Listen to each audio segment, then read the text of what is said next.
everyone, and welcome to the Knit California podcast. My name is Leslie. I'm a knitter and knitwear designer from Southern California, and in today's episode, I got a crazy podcast episode for you. So grab something cozy to drink, make sure you've got a nice project to work on, and let's get into it.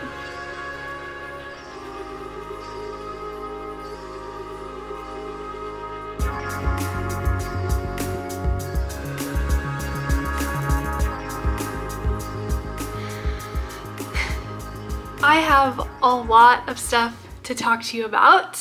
First and foremost, I'm going to tell you about what happened last weekend when my YouTube channel was hacked and how I got it back miraculously.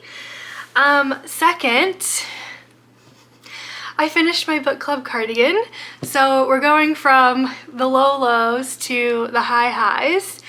And after that, I've also been working on a lot of whips. So I'm in the middle of I've finished a lot of milestones in a lot of my other projects. My Traveler Shell, my Stephen West MusiKAL, and I've also worked on a lot of hibernating whips that you haven't seen in a while. I'm really trying to finish a lot of my projects that are on my needles by the end of the year, and I've had a lot of outside stress lift off of my shoulders this week, starting with the hacking stuff. So I've had a lot of brain space to think about all of my other projects as well, and that's one of the things that has come into my mind, is wanting to clear my needles for the start of the new year. So that's something that we're going to talk about.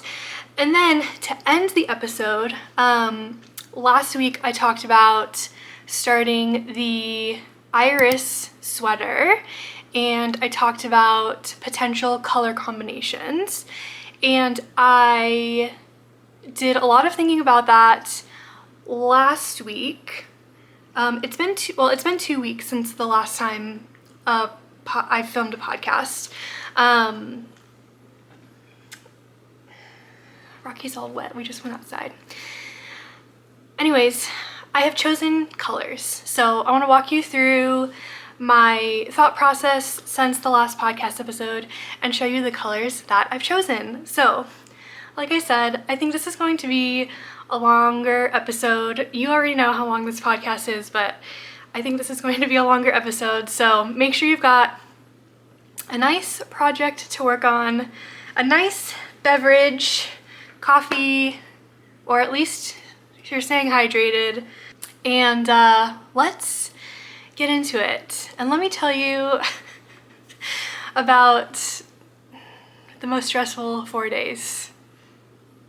Not of my life, but man, were they stressful. I've been going through a really stressful year basically, and last weekend, those 4 days, the stress of the whole situation was the same as the amount of stress that I've been feeling over the last year, combined and condensed into those 4 days. And you're probably like, it's not that big of a deal. It's just, your Gmail account and your YouTube channel. But I don't know, this is really important to me. And after I got over there were a lot of feelings at the very beginning. And towards the end, it was well, if I'm not able to get it all back, what am I gonna do? What are the options? And one of the options is to just stop. And it was well, I don't want to do that. It's just a lot. It's just a lot. I love sharing my thoughts on knitting and my projects and everything that I'm doing here on this channel and with you. And it's yeah, maybe my videos at this point are only getting, I don't know, 2,000 a little over 2,000 views per video, but for me, it's like the process of sitting down and like talking to the camera and sharing my thoughts.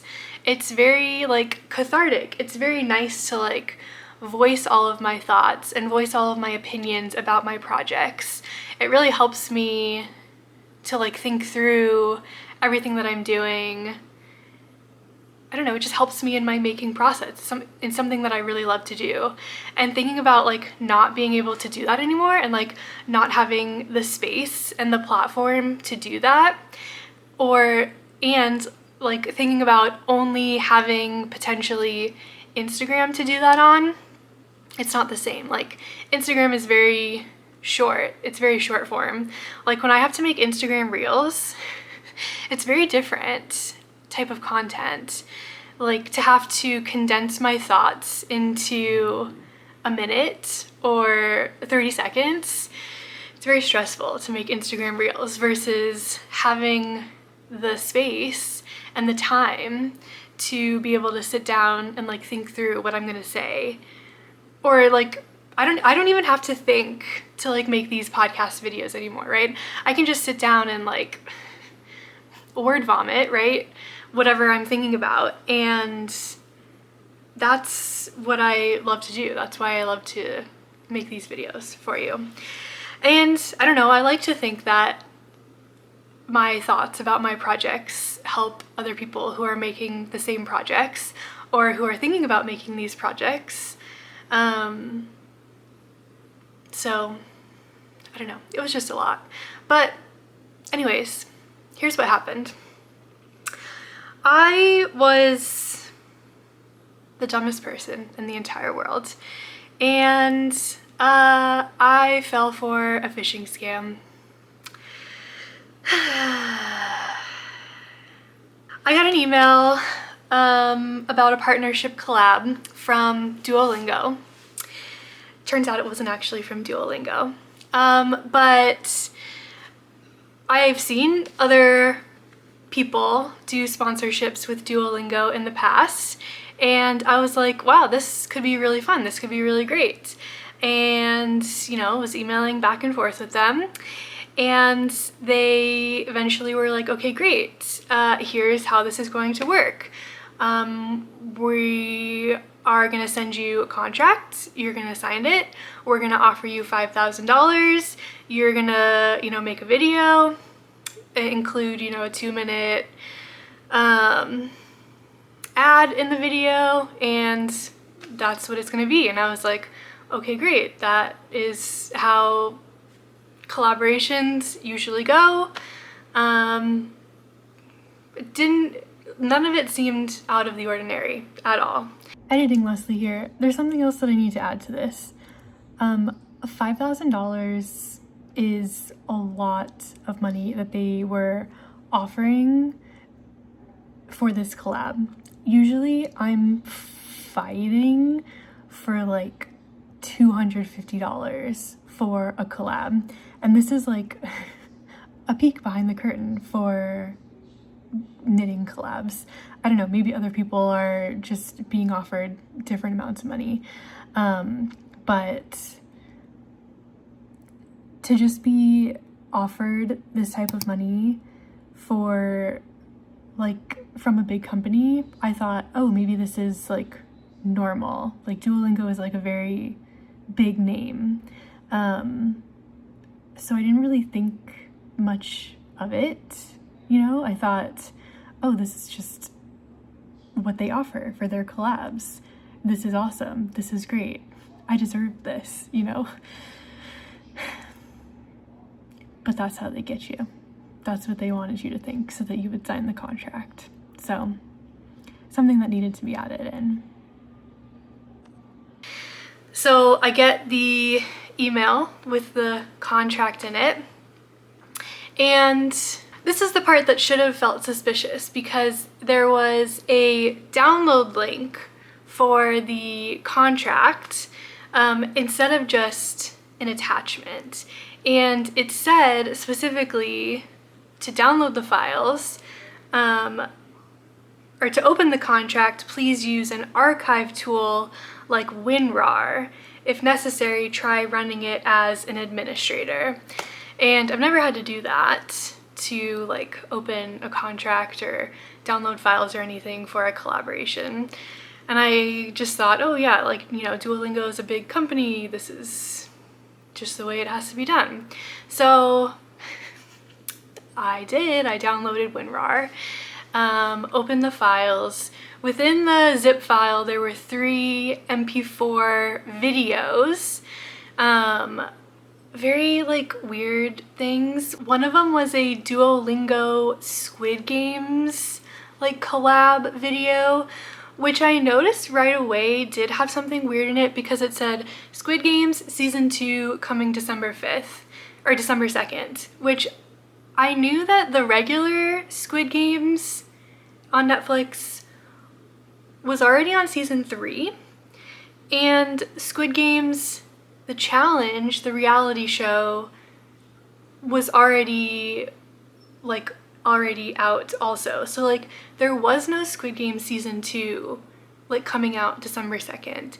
So that should have also sounded an alarm, but I just thought, oh, maybe they'll explain that. Maybe that's just a typo. It wasn't, but I just put it to the side. The second video was like, oh, we're launching math and music. And I was like, okay, cool. And the third video was, oh, Duolingo is partnering with Roblox, so your kids can learn languages while they're playing Roblox. And I was like, okay, that's cool. Whatever. So all of that was just like to throw you off and to think, oh, this is, you know, real.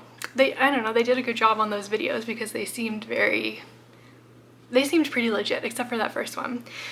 Anyways, the last file in the zip folder was a .exe file, which, as you know, is not something that you can, or as you may know, it's not something that you can like download and sign. It's not a contract. It's not like a PDF.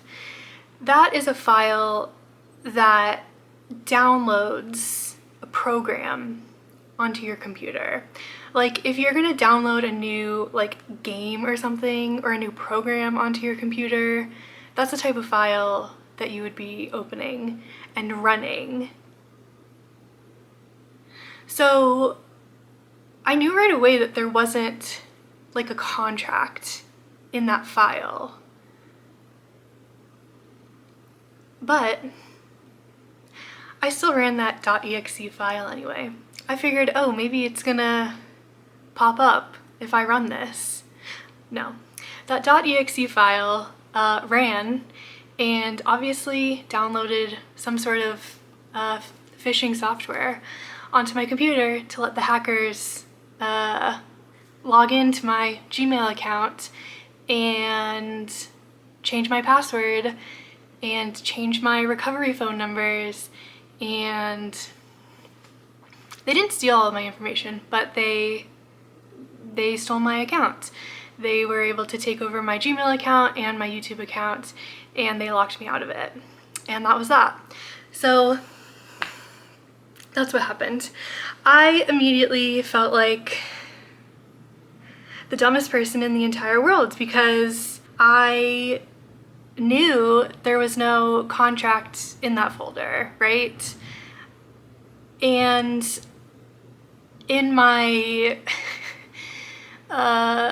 12 years of working professionally, I have taken so many cybersecurity safety training courses. You have to take one, at least one every quarter, if not like 2 or 3 every quarter.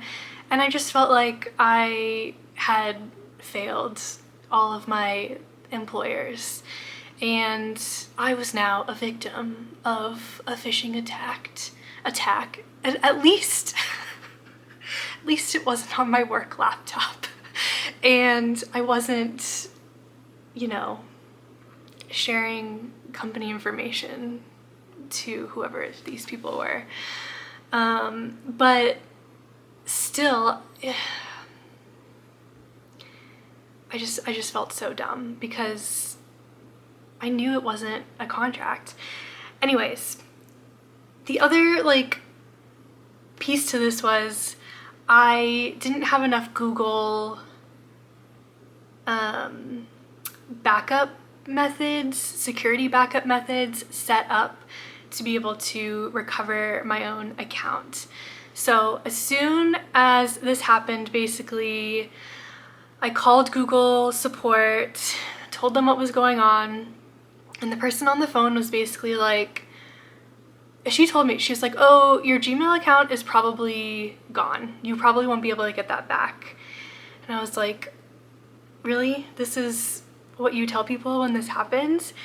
And then she said, oh, but are you monetizing your YouTube channel? And I didn't understand what the connection was there. So I didn't understand the question at first. I didn't understand. I had to have her repeat it. I was like, what? And she was like, oh, are you monetizing your YouTube channel? I can see you are. She said, they might be able to get this back for you. And I was like, oh, okay. And she was like, but I'm gonna need to transfer you over to YouTube support instead of like me. I'm not gonna be able to help you, but I'm gonna transfer you over to YouTube support, because she was Gmail support. And I was like, okay. So just to clarify, you cannot help me, but you're gonna send me over to YouTube support. And she was like, yes, but YouTube support does everything through email, so they are going to email you, right now with your case number, and then you'll be able to handle everything through them. And I was like very skeptical because I was like, what do you mean they only handle everything through email? But okay. So I hung up with her and I did get that email right away. And then everything following that for the next 4 days happened through that YouTube support case. And they were the ones who were able to get me back both my Gmail account, which the first person told me was a total goner.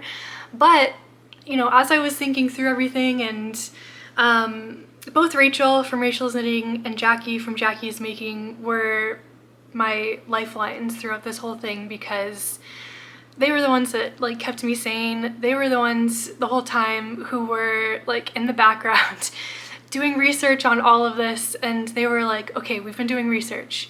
We think you should be able to get this recovered. Like, people have been getting their YouTube channels recovered after being hacked, like, forever. So we think you'll be okay. We'll think you'll be okay. And I was like, okay. I was so skeptical, but I was like, okay. And then at one point I was like, if they're telling me that my YouTube should be able to be recovered, how will the YouTube be recovered if I don't also get the Gmail recovered? Because your YouTube has to be connected to a Gmail account.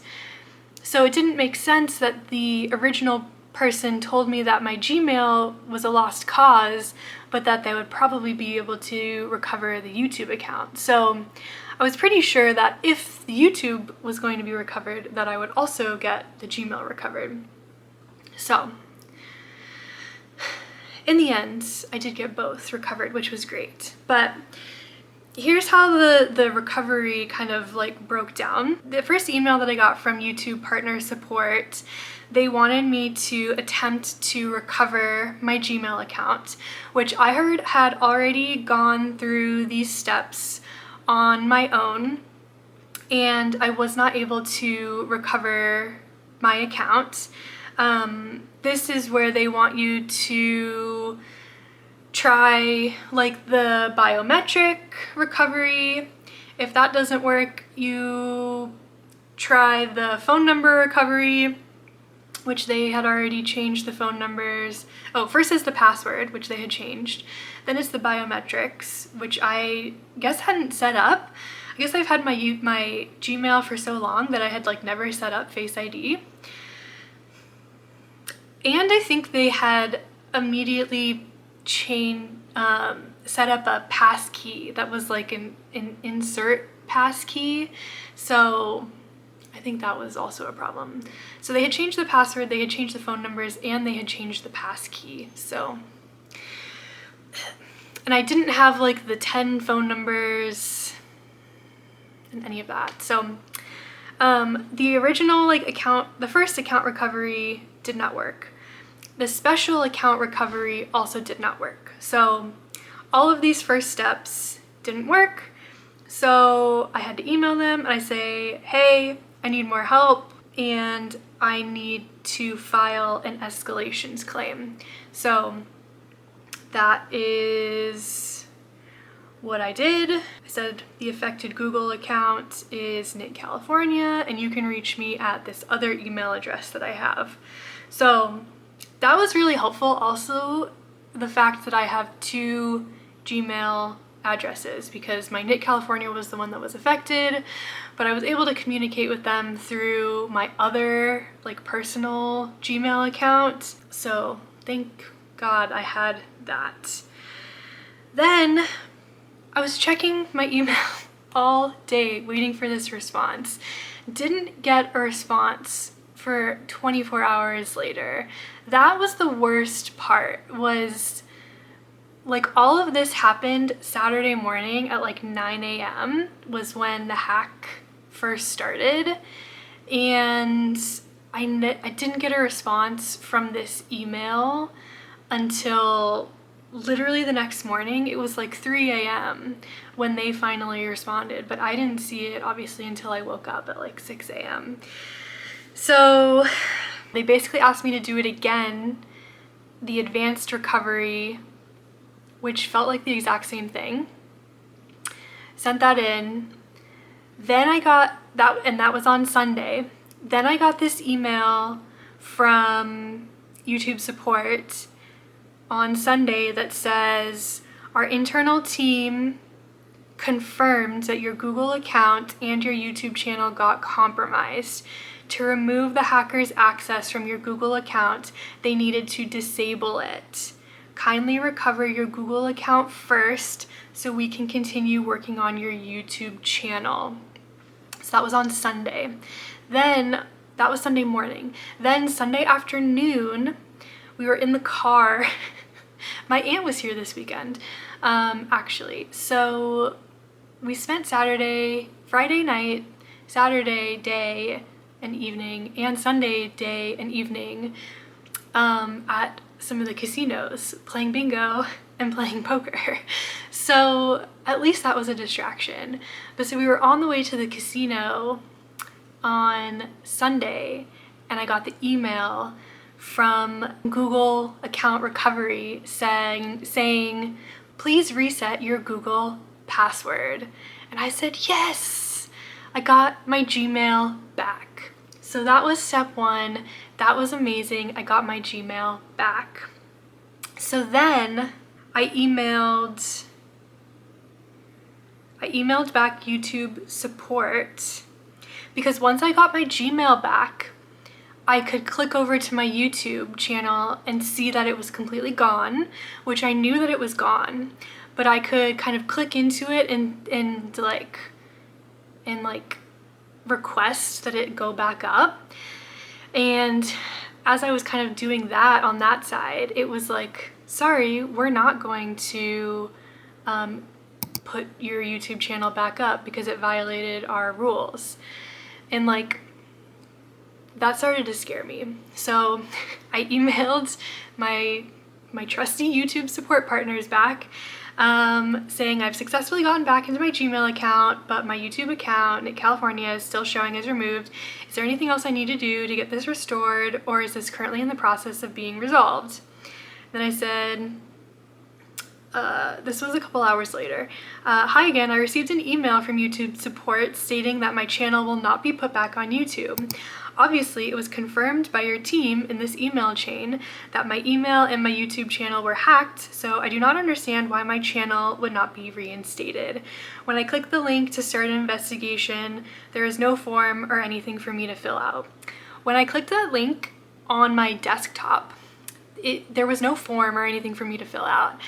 I did it a couple minutes later on my phone, and it did go to a form for me to fill out, so I did that.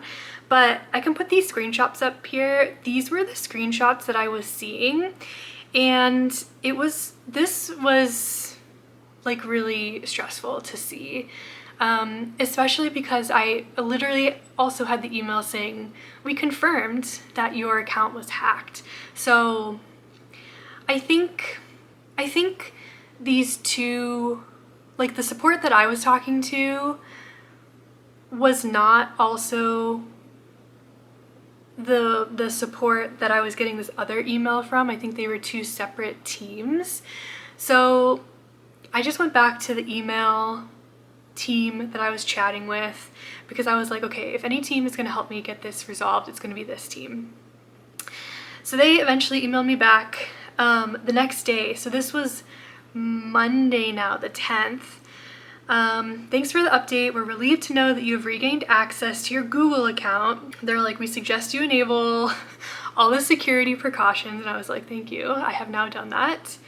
And then this is the part that they kind of like kept reiterating. Just to set your expectations, recovering your account is the first step. Our specialists will still continue to work on your channel. They may reverse enforcement actions during this time. But they kept saying this, like, just to set your expectations, like, we might not turn your channel back on. And then they asked for your recovery sign-in IP address, the recovery sign-in location, and any new changes or updates done to the account, AdSense, channel post-recovery. And this was the interesting thing. The hackers didn't change any information on my channel. They didn't change the payment information, the AdSense. All they did when they had access to my channel was they ran 3 live streams during the time they had access to my channel. And I was a little surprised that they didn't change anything to the AdSense. But when they ran those live streams, they had like posted my channel on like Reddit and other outside websites to bring in a lot of traffic to those live streams. And I didn't watch the live streams, but I think Rachel was watching them at one point, and she said that they had QR codes on the screen like the whole time to like send people from the live streams to whatever websites they were promoting. So I think that's how they were, I don't know, getting their money or sending people to whatever Bitcoin sites they were promoting, because one of them was a Bitcoin strategy live. So anyways, that's what was going on. So I sent them all of that information, and then I woke up on the morning of Tuesday, November 11th, and I first checked my text messages because I had like 18 text messages, and I was like, what is happening? And they were all from Rachel and Jackie. And Rachel had sent a screenshot that my channel was back, and so they had all sent all these gifs of like, yay, yay, yay. And I had the email from YouTube Partner Support saying, thanks for your continued patience throughout this process. We just wanted to let you know that our team has finished recovering your channel. And in addition to moving your channel, our specialists may take the following actions. If your recently uploaded content was hidden from our search and discovery systems during the investigation, we'll be making it available again. Which I think this had happened because later that day or the next day, I had like a rush of what seemed like a lot of my older videos like posted again. So I think some of them were hidden at one point, and then they all just like got posted again. So that was weird. And my homepage, all my playlists on my homepage weren't there for like the first 24 to 48 hours. And I thought the hackers had like cleared my homepage, but when I went to the customization tab, I could see all of my playlists were still there. They just weren't showing up on my homepage. So I was like, okay, just leave it. Like maybe, you know, the next time I post a video, they'll come back or whatever. So they did eventually come back. The homepage is back. So I think that's what it was. It was just taking time for everything to come back, some stuff was hidden. And then it also says if your AdSense payment was put on hold, we'll be lifting the payment hold. Your next payment will be paid according to the usual payment timeline. This part I'm really interested about because the live streams actually made me a lot more money than I normally make in a month. So I'm really interested to see if they are going to adjust that and take that away from me. Right now I'm up to like $700 this month. Usually I'm at the, I don't normally share this, but usually I'm at the like $200 range. So yeah, we'll see if that gets adjusted back down. I would love for it to stay. I feel like I deserve all that $700 for going through this month, but you know, we'll see. But yeah, that is what happened. So I don't know if 4 days to get the channel back is normal or fast or slow. Rachel told me that was really, really fast compared to some other people. She said she was reading stuff online. For some people, it takes a couple weeks to get their channel back. I felt like it was really slow. Like, I don't know. I remember thinking about like really, really popular YouTube channels in, I don't know, maybe like 10 years ago or so. I remember hearing about really, really popular YouTube channels getting hacked and like them getting them back within like 24 hours. And I felt like, oh my God, this 4 days is so slow. But I think also when you're going through it, like, I don't know, every minute just feels so long and like the whole thing is just so stressful. So I think in hindsight, the whole thing, 4 days, was actually pretty fast. And getting my Gmail account back in basically in 24 hours, that was actually really, really fast. So long story short, actually that was a really, really long story. I do now have all of the Gmail security settings set up, and I highly, highly, highly recommend, if you have a YouTube channel, please, please let me be your lesson for you. Please go in, like literally right now, like pause my video and go do it right now and set up all of the security settings. There's this thing that's like 10 codes. Download those 10 codes, save them on a note in your phone or someone else's phone, I don't know. Set up the authenticator, set up the phone numbers, your phone number and someone else's phone number, whether it's your spouse, a sibling, a parent, a friend, I don't know. The biometrics, set up all of it because I don't want you to go through this. It was so stressful. It was so stressful. And I don't know, I was thinking about, you know, would I set up another YouTube channel if I needed to start this from scratch? And I was like, yeah, if I have to. But then I was like, I'd have to come up with a new name, and knit.california is somehow already taken. Whoever has that email address, why do you have that? And do you want me to buy it from you? I don't know. Did you take that on purpose so that you would have to sell it to me? I don't know. Yeah, it's just wild. So anyways, I don't know. Do you have any questions? I'll tell you anything. It was insane.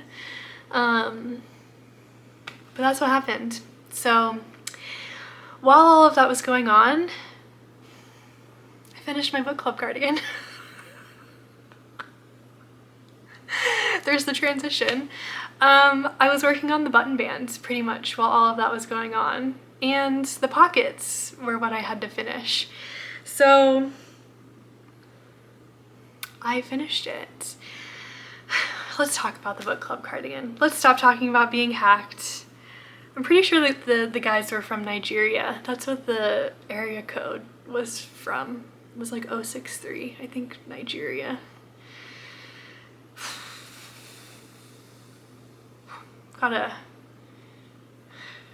It's drink some water, everybody. Stay hydrated. Okay.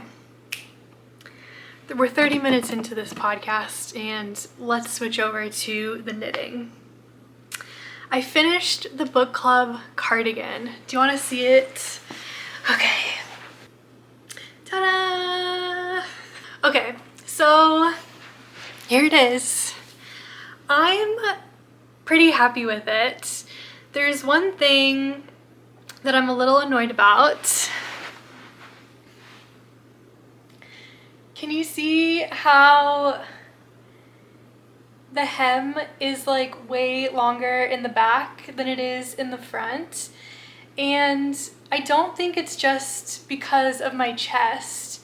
I think it just really rises in the front versus the back.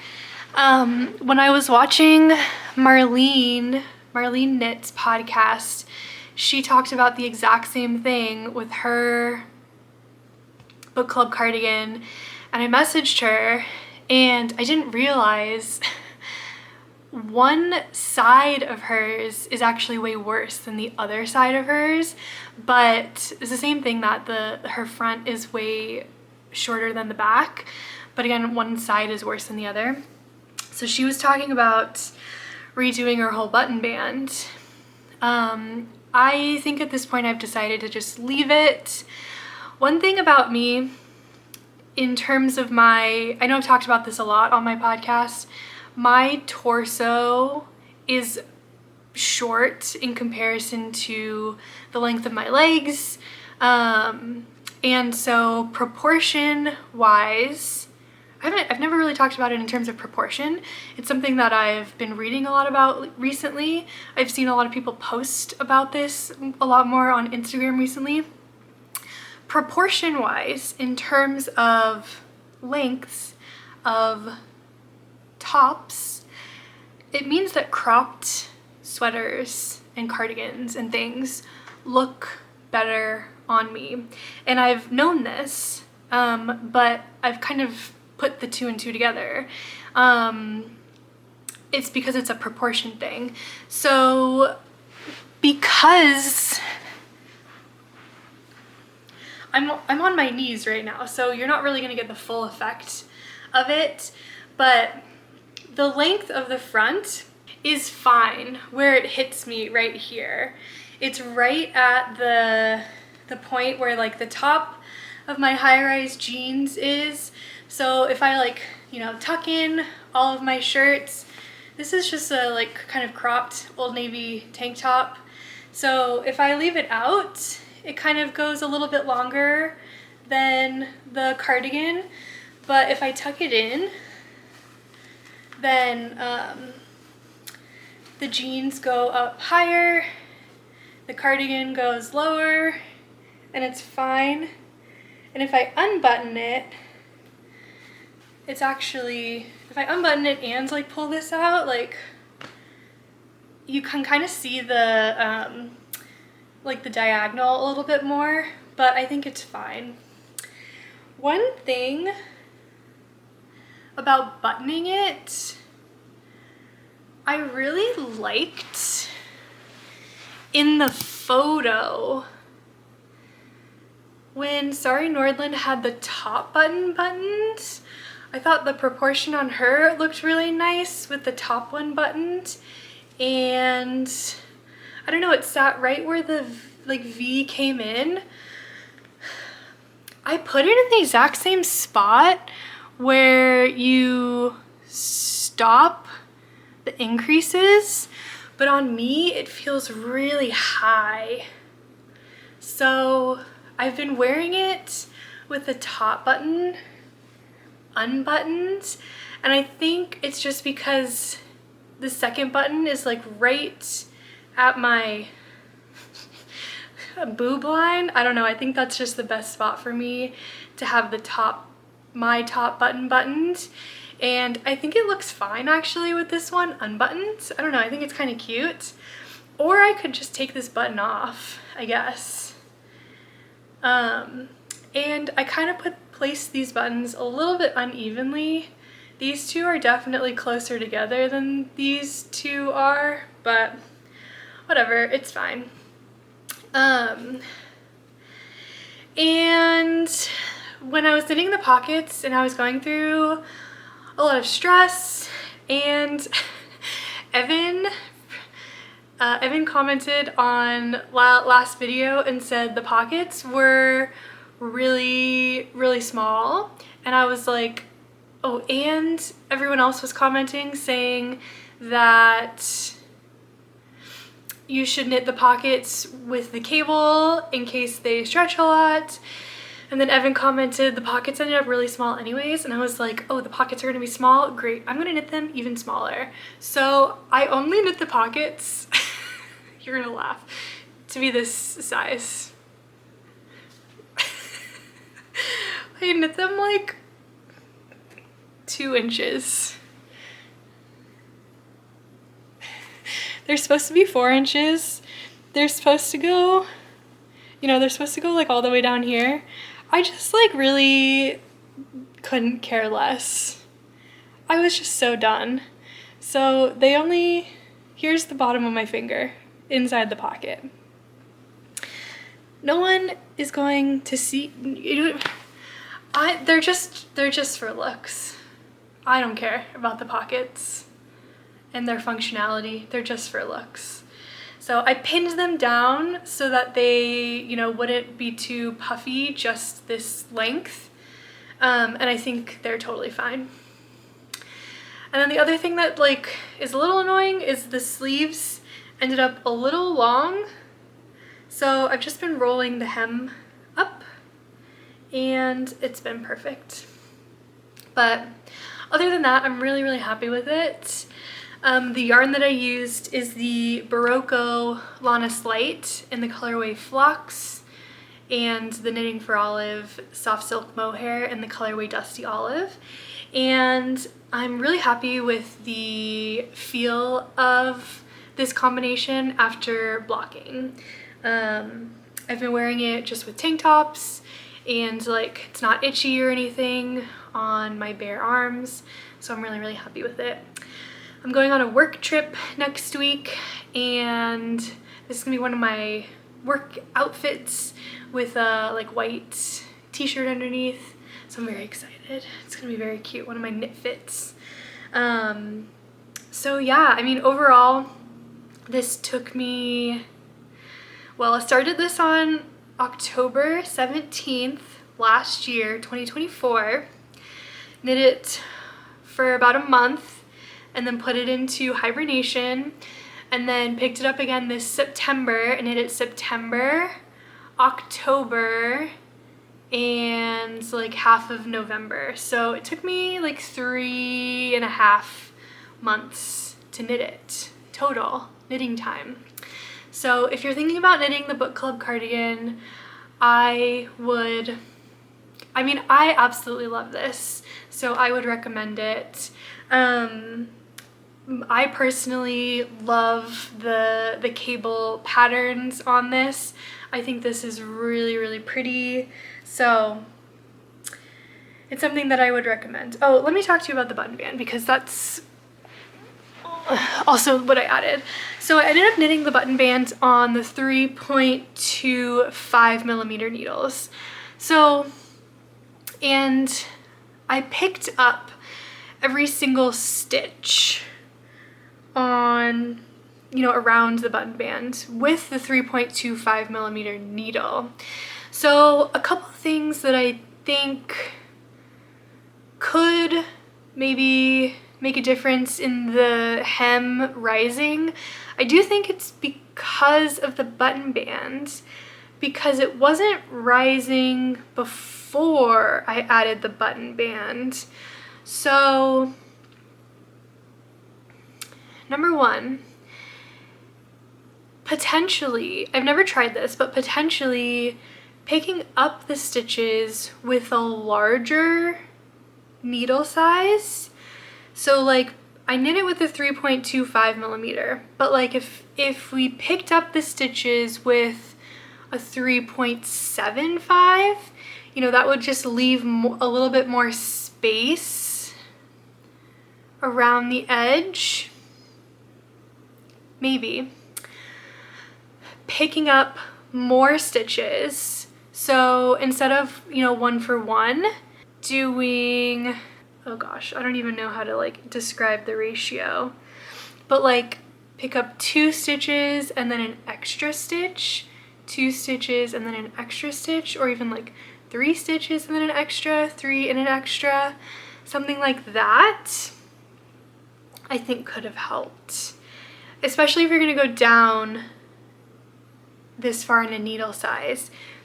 Going up a needle size, here's the thing, is that like the button band looks perfect. Like, it's not rippling, saying that it's too small, and it's not sticking out at the bottom, signaling that it's too big. So the size of needle that I used on the button band is perfect in relation to the knit. So I do think it is in the number of stitches picked up around the neckline. I think I needed to pick up more stitches around the button band. So more than 1 for 1. So 2 plus 1 or 3 plus 1. I don't know what the correct ratio should have been, but that's what I think needs to be done. Maybe someday I'll go back and redo it, but this was a lot of work. This took me a good week to complete. So yeah, maybe someday I'll fix it, but I'm okay with it for now. So all right, I think that's everything on my finished book club cardigan. I'm so happy it's done. All right, let's move on, and let me talk to you about some of these whips. Let's talk about my Traveler shell, because I made some really good progress on this also this week. Like I said at the very beginning, I am in the midst of a lot of project milestones, and this is one of them. All right, the yarn that I'm using for this is the dye Gilpin Lalland DK, which is a 100% lamb's wool in the colorway Storm Petrol. Fun fact, if you are now saying, oh, that name, Dye Gilpin, sounds very familiar, it's because you're probably watching Game of Wool and you know who Dye Gilpin is now. Dye Gilpin is one of the judges on Game of Wool. I've watched the first 2 episodes of Game of Wool. I have a lot of thoughts and opinions, as I think everybody does who is now a knitter. I would love to tell you about them, but I think this episode is going to be very full. I want to film a whole separate video on my thoughts and opinions, but I'm not going to have time to do that this week. So I think I'm going to do that next week after I watch episode 3. So stay tuned. The general gist of my thoughts and opinions is I'm actually enjoying the show. I think a lot of the criticism that the show is getting is maybe too much, but stay tuned. Stay tuned for my thoughts and opinions. Anyways, I got to meet Dye Gilpin and Sheila Greenwell when I was in Scotland last year on the Scotland knitting tour. We went to Dye's studio. We took a Gansey knitting workshop from them. They are amazing and experts in their field. Everyone who is saying, why didn't they consult the experts on this show? They did. The experts are literally Dye Gilpin and Sheila Greenwell. And this is Dye Gilpin's yarn line that I'm using for my Traveler shell. So it's a fingering weight yarn, not a DK weight yarn, so I'm not sure why it says Lalland DK, but it's a fingering weight yarn.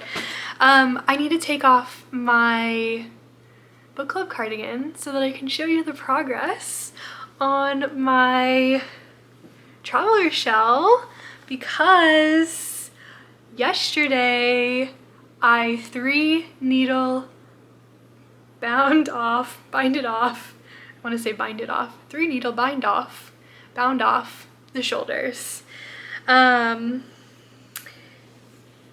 Here is my stitch marker from where I was last time on the podcast. So it doesn't actually look like I made a ton of progress. I didn't realize how close I was to finishing the back panel and doing these bind offs. Let me show you.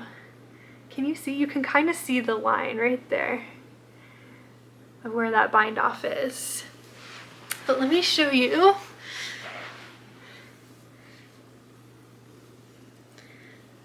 Okay, keep in mind that this is going to block and lengthen a lot when it blocks. But also I shortened it on purpose because of my shorter torso. So here it is. Dun, dun, dun, dun. Wow.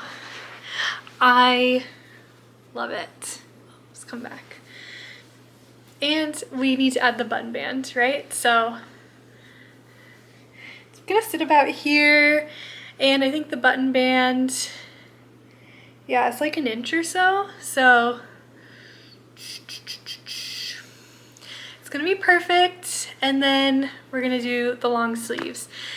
So I do actually think I'm gonna have enough yarn because I've got, this is almost a full ball of 50 grams, and I've got 4 of these yet left, so that's about 200 grams left to do the button band and 2 sleeves. So where I'm at with this now is I want to block it. My question for you is, should I add the button band? It's not actually gonna have buttons, but should I add the button band before or after I block it? This is gonna, I think this is gonna grow a decent amount. So that's my thought in potentially blocking it before I add the button band, but the pattern instructions technically say to do the button band before you block it and, like, you know, block everything at the end. I'm definitely gonna block it before I add the sleeves because I also think this is gonna grow a little bit this way, and I wanna know how far this is gonna fall on my arm to know how long I need to make the sleeves. I also wanna know how much this grows in length to know how much the pattern like repeats grow, to know how much the sleeve is gonna grow, to make sure I have enough yarn like as I'm knitting this in case I'm playing yarn chicken. So the biggest question now is, yeah, should I block it before I do the button band or after I do the button band? I would love to block it before just so that I can like get the blocking out of the way.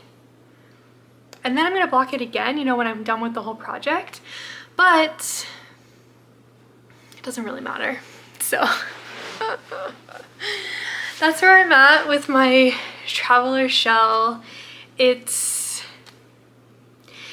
really, really, really, really good to finally have all of the pieces put together, to be done with the bottom-up construction.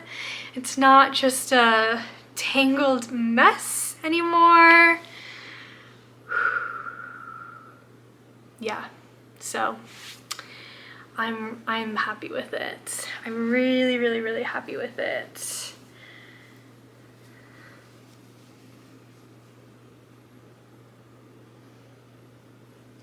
It's gonna be so good when it's done as well. It's gonna be just like the perfect throw on cardigan.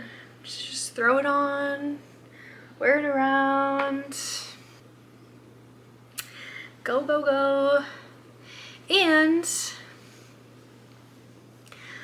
when I go to Scotland next year in April, we're going back and doing another workshop with Gilpin and Sheila Greenwell. So I'm gonna wear this on that day, which just happens to be on my birthday that we're doing that workshop. And I'm really excited to show them what I knit out of their yarn. So it's gonna be very, very fun. Alrighty, that's the update on my Traveler shell. Hey, Rocky, what are you doing? Hi. All right, let me show you next my Stephen West MusiKAL shawl. It is completely separate from all of my yarn cakes because I finished Clue 2. Dun, dun, dun, dun. It looks so good. I'm really, really happy with it. It's really pretty. The one thing I don't really like is how squished it gets over here, but that's how everyone's looks. So there's nothing you can really do about it. And I've had a lot of different thoughts about Clue 3, and I really tried to put some things together yesterday for like what I wanted to do. I was thinking, oh, maybe I'll do like a feather and fan piece, or maybe I'll do like a squiggle cable, something similar to this, but squiggling all the way down. What I realized about Clue 3 is it's basically a triangle like this. It's not equilateral because these two sides are the same, but they're much longer than the base is. It's not one side it's not a right angle triangle, which would be way easier of a shape to figure out. A triangle like this is way more difficult. So I was really trying to use my designer brain yesterday without getting out my charting tools. Like, I did not go sit down on my computer. That would have helped, but I was really using my brain power. And then I don't know, I just went back to one of my original thoughts, which was mirroring this on, yeah, just basically doing this again and attaching it kind of over here. And I think that could be really pretty because I love this. And yeah, Clue 1 was kind of a bitch to knit, but it's so pretty. So maybe like opposite colors or something would be really cool, especially because like my pink is running low. Like, I've used the most of this pink. So yeah, doing some opposite colors or something could be fun. But I don't know. I'm not gonna work on this week, so I'm gonna have more time to think about it. But that's I don't know, that's currently where my thought is. It's just because that shape it's just a weird shape. And I guess I don't necessarily need to make it the same shape, but I would like to have a shawl that ends up being a very similar shape. And so if that clue is a different shape, then I have to do some other finagling of the other pieces to get the final shawl to be the same overall shape. you know? So I don't know, that's where I'm at. More thought needs to go into it. So again, as always, I'll keep you updated when I make a final decision. So I still don't know. I've had more thoughts, but I still don't know yet what I'm gonna do with the next part of that. And that's okay. But I did finish Clue 2 and I'm liking it. It's very pretty. So, all right. I have 3 more things to talk to you about whip-wise, but a couple of things that have been in hibernation that I want to show you. So this lace shawl that I had worked on, this was a project that we had started on the Scotland knitting tour. It was a workshop project. The original intent was for it to be just like a really long scarf. And I finally decided that I didn't want it to be a whip anymore. I needed to get it off my needles. And so I just decided to bind it off. Someday I would love to do a design in this feather and fan lace pattern because I think it's beautiful. I kind of made it my own in having like a thicker section and then a thinner section and a thicker section and a thinner section. So I really like that, and I think it would be really cool in a tank top and a sweater and a cardigan and, you know, all of the above. So I'm gonna measure this out, write down my gauge. This is in the Knitting for Olive Merino in the colorway Blueberry something, I think. I'll write it down on the screen. I can't remember. So it's really pretty, but I just needed to get this off the needles. I didn't have the bandwidth and the energy anymore to keep working on it as a really long scarf. I do think it would be beautiful as a really long scarf, but I didn't want to keep working on it. So that's the update on this. And another whip that has been on my needles for a very long time are a pair of socks. And after I had kind of finished all of these project milestones, I didn't really have anything to work on earlier this weekend, and I was like, let me work on these socks. So I got to another project milestone and I finished the leg of this sock, and now I need to start the heel. So another project milestone. I was not in the mood to start a heel, but there you go. This is a sock set from Storyteller Stitchery. Oops. And these were their SoCal Fiber Fair from 2024, SoCal Winter Solstice Storyteller sock set. 80% superwash merino, 20% nylon, 100 grams, 2-ply. Yeah, I think I really like this colorway. I got this last year at the SoCal Fiber Fair, and I thought it was gorgeous. So that is that. And I'm keeping it in this really cute project bag from Scotland. Okay, and then the last whip that I have to talk to you about is I started a new 1x1 ribbed hat.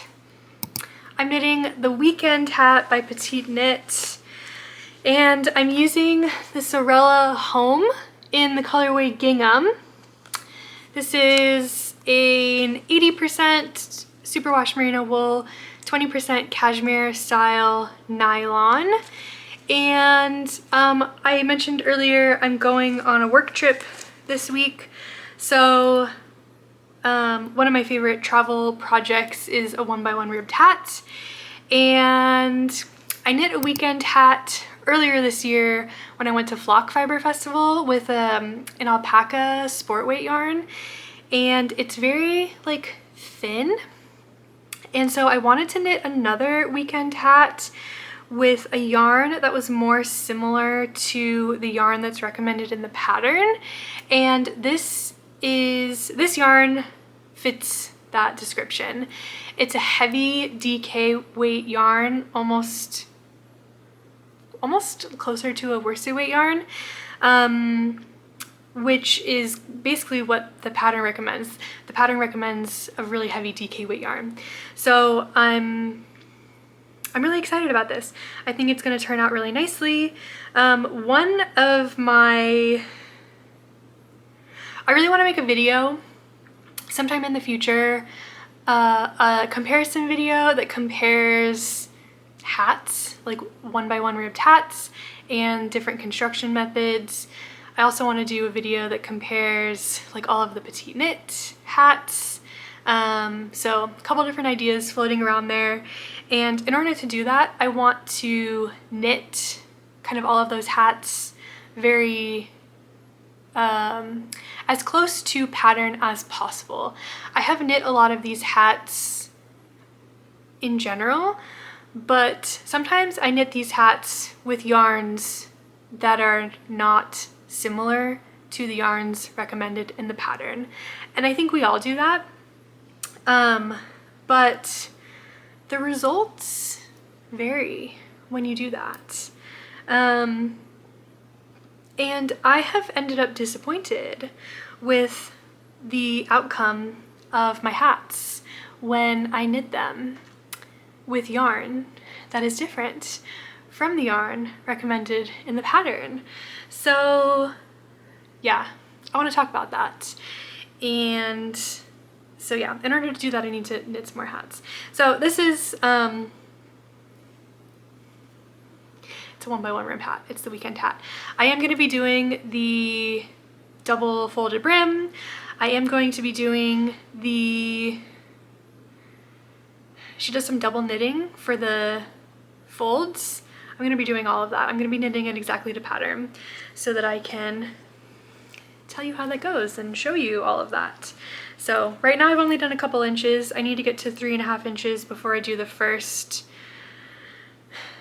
rounds of double knitting. So that's what's going on. I love this light blue color. It's one of my soft summer colors. It's really pretty. And this Sewrella home yarn is very soft. It's very nice to knit with. If you haven't tried it yet, I would highly recommend it. I know she's working on getting more in stock. I'm not sure when that's coming. There's going to be more colors, but I am looking forward to getting some more. I want to get a sweater quantity. The other projects that I'm working on in this is a crochet stuffed animal. I am enjoying crocheting with it. I think it's even better knitting with it. So yes, I would love to knit a sweater in this. So next time the yarn drops, I'm gonna get a sweater quantity in it. So that is my last project to update you on.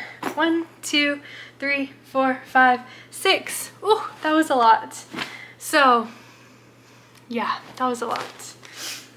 Okay, let's talk about the iris sweater. The last thing I have to update you on. So last week, sorry, I guess 2 weeks ago, the last time I talked to you about this sweater, we were talking about a couple color combinations that I had put together.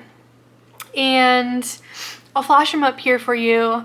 So the first one was this option that I was calling the purple option. It had these pink flowers with a light pink and a dark pink, light green, pea green stem with a dark blue diamond, light blue on the inside, and a purple zigzag. And I didn't really like this one. I felt like something was off. So the next one that I showed you had the same color flowers, a dark green stem. I had the same dark blue diamond. I had the pea green inside the diamond, and I had the light blue as the zigzag. And before my channel was hacked, my video had only been up for I think like 4 days at that point. But you guys gave me so many good options and ideas for this sweater, I took some notes. I wrote down all of the yarn options and ideas that you guys sent me, some color ideas, techniques from people who had knit the sweater before, and you guys also sent me YouTubers and Instagrammers who had knit the sweater before, so that I could go look at their videos and their pages. So let me just tell you all of this information in case you're also interested in knitting this sweater, and you want to write down these things that people told me, okay? So first of all, the yarn options. The pattern is knit with the Holstgarn Super Soft, okay? So that's the first yarn option. Somebody also mentioned the Holst Coast, which is a merino cotton blend. Marie Wallen's British Breeds. I didn't know that Marie Wallen had her own yarn line, although I did a lot of research into this last week, and it makes sense that she has her own yarn line.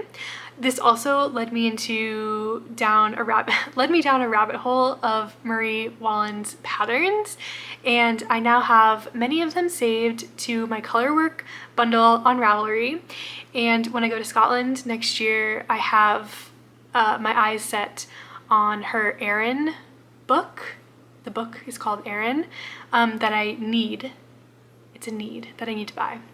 It's not available on Amazon. I already checked. So if you know of a shop in the US that carries that book, I'm also fine buying it here from the US. But I just figured someone in Scotland is going to have that book. We're going to Shetland, so I'm sure one of the shops in Shetland is going to have that book. So anyways, I digress. Jameson and Smith, Jameson of Shetland, and Jameson Spindrift. So I did a deep dive on all of these yarn brands. They all have extensive color ranges. It was a lot. It was a lot to say, okay? Other YouTubers who have made this pattern: Savan Knits, Happy Knitting Podcast, Knits in Color, and Passionately Crafted, aka Tiffin Stitches. And she has a whole project vlog knitting this. I watched it. It was amazing. Highly recommend if you want to knit the Iris sweater. So after gathering all of your comments, I also did some more research on Ravelry, because I thought, well, what I'm really thinking through is colors. So I want to go through Ravelry projects and look at other people's projects and see what I'm liking versus what I'm not liking. So I went through all of the projects on Ravelry with photos, and I made a collage of that includes some of my favorites, as well as some that are not necessarily my favorites, but had the color ideas that I was kind of thinking of, so like the pinks and the blues. And my conclusion from this was actually that the pinks and the blues, those versions, aren't my favorite from this collage. The ones that are my favorite are the ones with the purples. So doing this exercise completely changed my mind in the direction that I wanted to go with my colors. So then I had knit night with Rachel, and we spent a lot of time talking about this. And Rachel explained to me some of the things that she learned when she went to Shetland. I think it was last year or the year before. I think it was last year. When she went to Shetland last year, she had at least one, if not multiple, workshops on Fair Isle colorwork knitting. and color combinations and how they put colors together. And we talked through all of that and what she learned. And the way she was describing color pairing to me was like the light bulb clicked. And that was what I was missing in my color pairings. And she was like, you gotta look at the color wheel and, you know, complementary colors and, you know, light colors with light colors or light colors with dark colors, and, you know, how you want the contrast to play off each other, but also how you want one color to flow into another color. Like on that flower, it could be really nice if you have a really dark color with a really light color, but or do you want it to contrast more seamlessly with like two colors that are actually closer to each other in value so that it just looks more cohesive? Sorry, that's the right word, cohesive. So we talked through a lot of that, and then I went back to look at my collage here, and all of that combined, I think really helped me hone in on the sweaters on here that I really liked and where I wanted to go with my color choices. So the one that I really liked the most is the top row, the second one, that purple one with the purple ribbing. The ones that really stand out to me the most are the ones with the colored ribbing. So that purple one, Coley from Paisley Knits with the teal ribbing and the red and brown like diamond motifs. I think honestly, like everyone else's, I think if they had done colored ribbing, would have just like taken it up a notch, would have made it like extra amazing. But that's just, I think that's a personal opinion. Like I think they're all beautiful.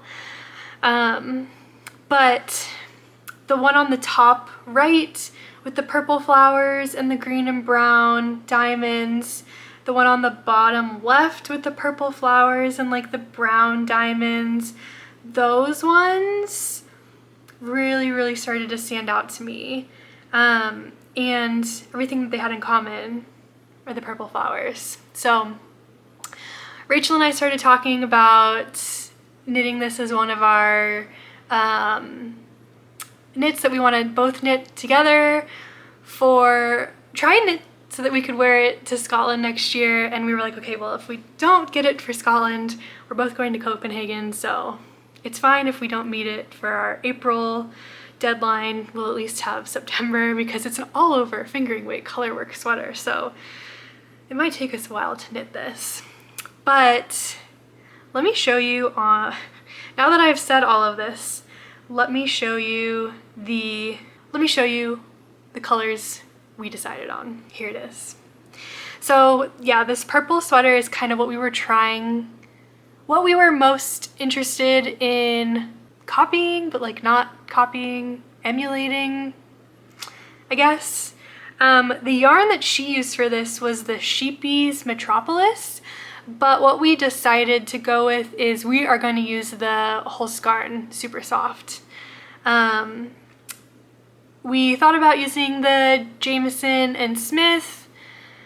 We thought about using all the other ones, but we eventually decided, no, let's use the Husqvarna Super Soft. It's what's recommended in the pattern. Neither of us have ever used it before, so we want to try it. It's inexpensive compared to the other options on that list, so we think it'll be good. Yeah, those were the reasons why we chose it. So here's the colors that we chose. You can see all the purples and the pinks on the right, the Sweet Pea and the Rosebud are pinks, but I feel like they're more purpley pinks. And then the green Tundra, I think, is really gonna kind of pull it together. The white, the neutral Nougat from the original version was sold out on the yarnery.com. So it had to go with a different white. And so we went with almond. Okay, so let me walk you through this. So the flower is damask and aubergine. Damask for the top, aubergine for the bottom. The diamonds are aubergine also. Inside the diamond is sweet pea. And then the bottom zigzag is rosebud.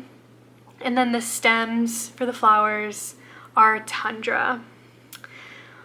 The inspo photo, her version, this Ravelry user is Nat Design, by the way. So shout out to Nat Design. We love your version.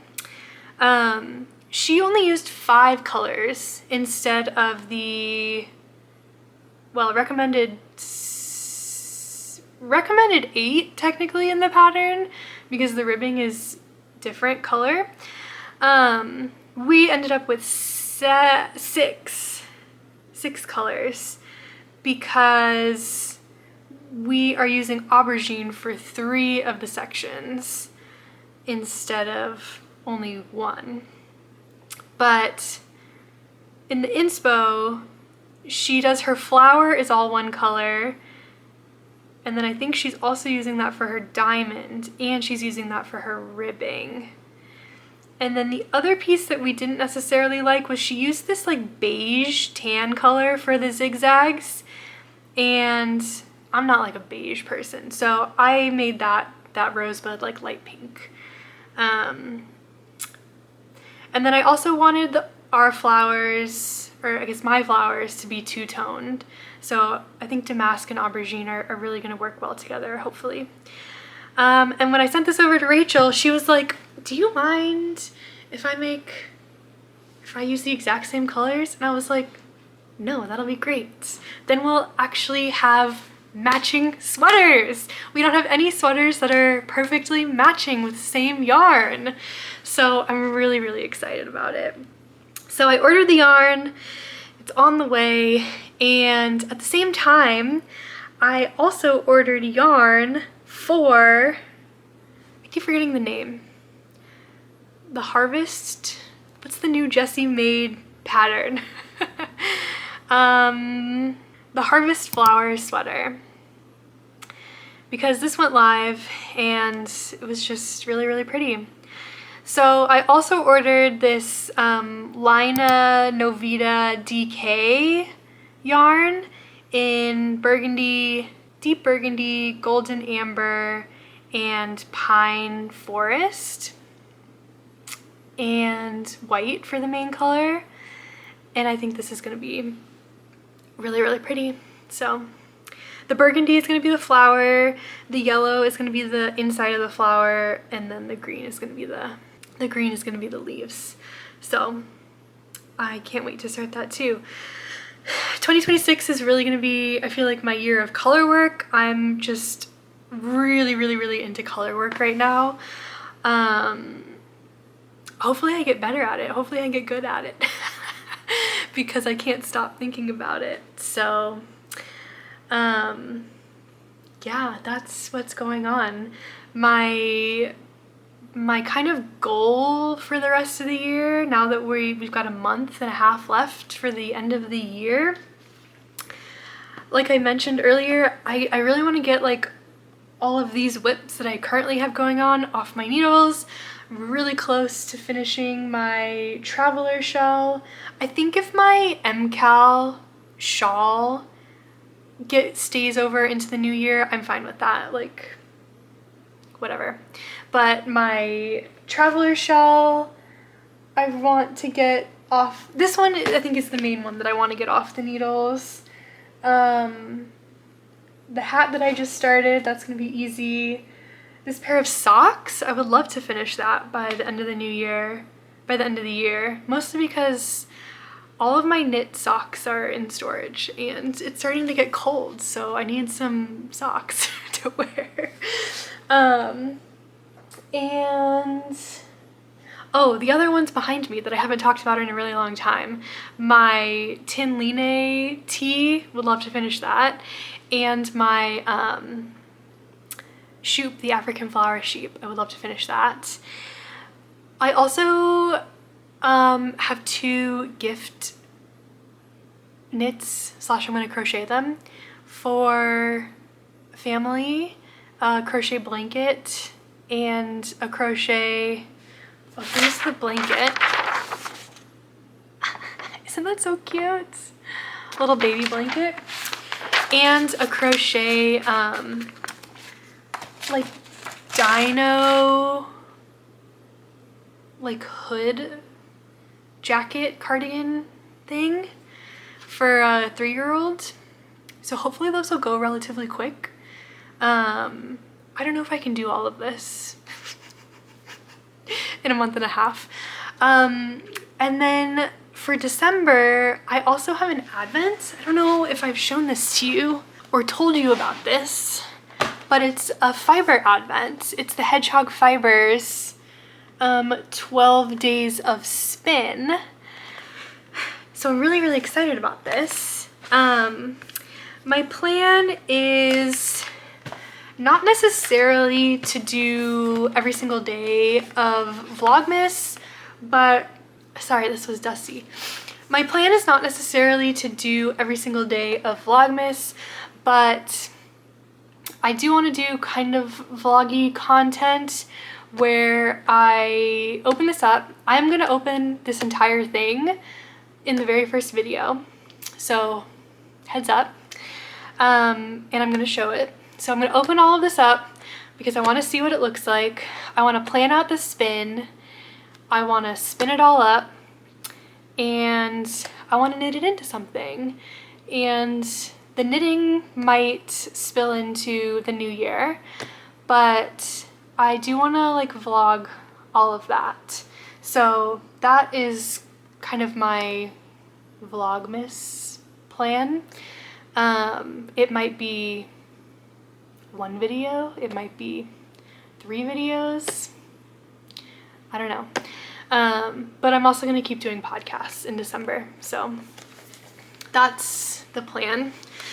If you were here for last year's Vlogmas, it's not going to be the same as that. So, alright, I think this episode might be like 2 hours long, so I think we're done for today. Thank you guys so much for watching. I hope you enjoyed today's video. I thank you guys for being here, still with me.